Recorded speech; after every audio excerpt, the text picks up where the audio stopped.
प्यारे साथियों नमस्कार, स्वागत है सोनू मैट्रिक्स में ऑनलाइन लर्निंग प्लेटफॉर्म पे। आज के इस वीडियो में हम बात करने वाले हैं प्यारे साथियों, ठीक ना। चैप्टर नंबर 5 क्लास 12th का बायोलॉजी, चैप्टर नंबर 5 वंशागति और विभिन्नताओं का सिद्धांत नाम चैप्टर का नाम है, ठीक ना।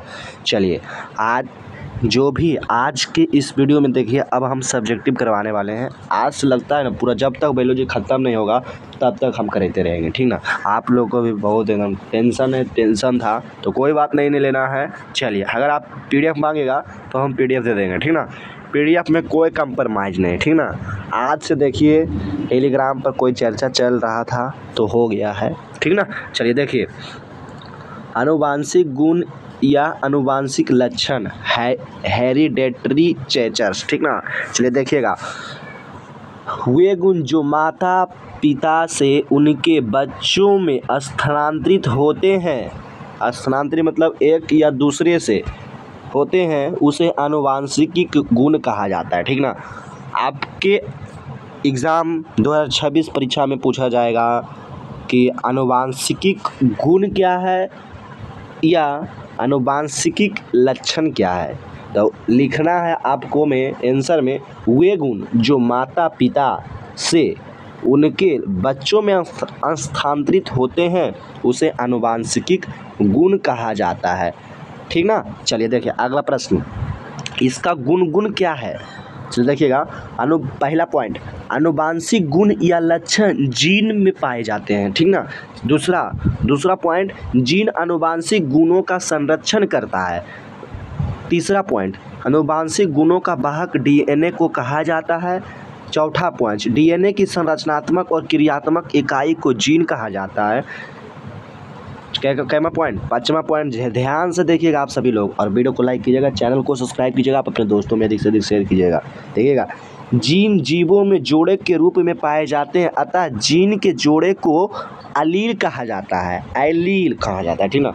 चलिए देखिए अगला, जीन का खोज 1919 ईस्वी में जोहान्सबर्ग में किया गया था, ठीक ना।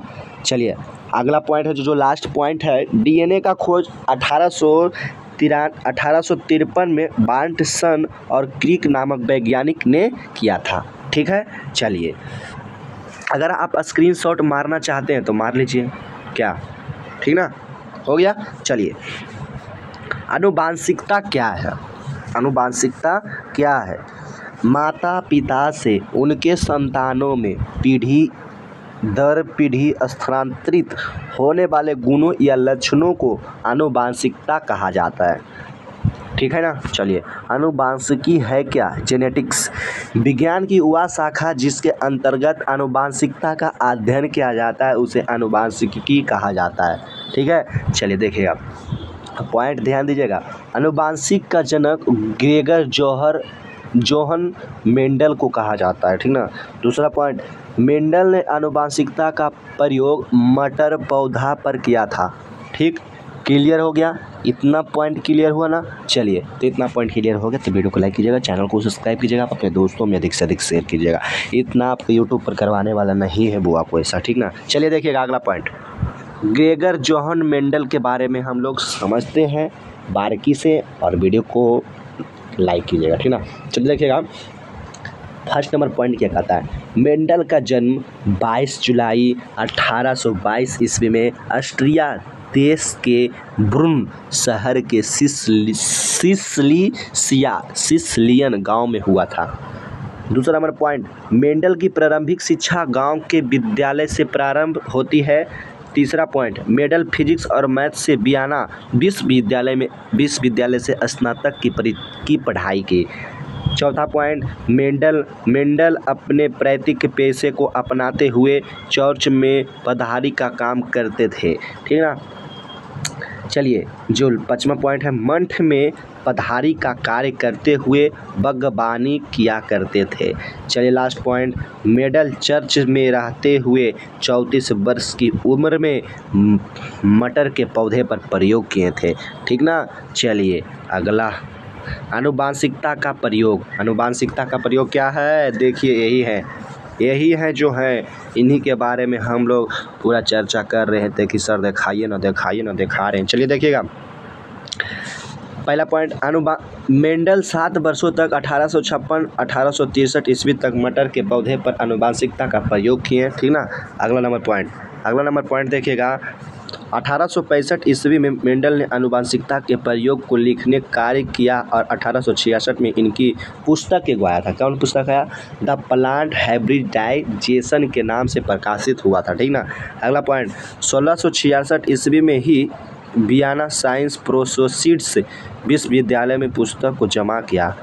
चलिए देखिएगा, फिर पॉइंट देखिएगा, 1866 से 1990 ईस्वी तक 1900 ईस्वी तक लगभग 34 वर्षों तक मेंडल में आनुवंशिकता का प्रयोग हुआ, जो गुमनामी के अंधेरे में खो गया था, ठीक ना। चलिए अगला देखिएगा, मेंडल की मृत्यु 1884 ईस्वी में हो जाता है, ठीक ना बुआ, बहुत दुखी की बात है, ठीक ना।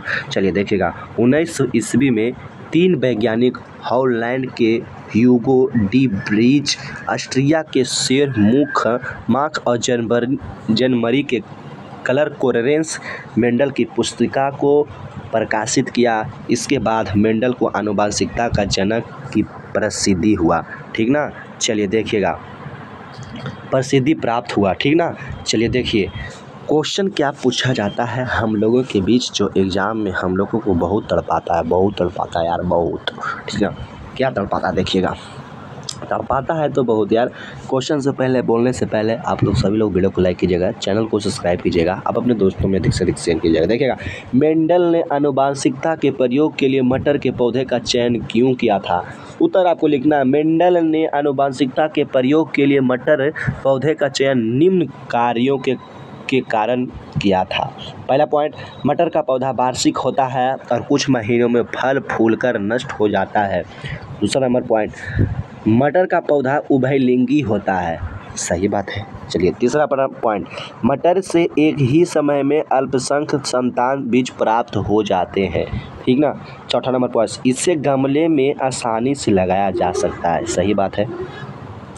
चौथा, मटर के पौधे में 7 जोड़ी विपरीत लक्षण पाए जाते हैं, बहुत अच्छा बात है। चलिए अगला देखते हैं, मेंडल के सफलता का कारण क्या है, ठीक ना। देखिए फर्स्ट नंबर पॉइंट, मेंडल एक समय में एक ही लक्षण पर कार्य करते थे।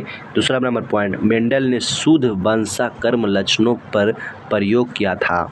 तीसरा नंबर प्रश्न, मेंडल किसी एक लक्षण का अध्ययन उसके कई पीढ़ियों तक करते थे, ठीक ना। चौथा नंबर पॉइंट, मेंडल अपने प्रयोग में आनुवंशिकता का आंकड़ों को नोट लिखते करते रहते थे, ठीक ना।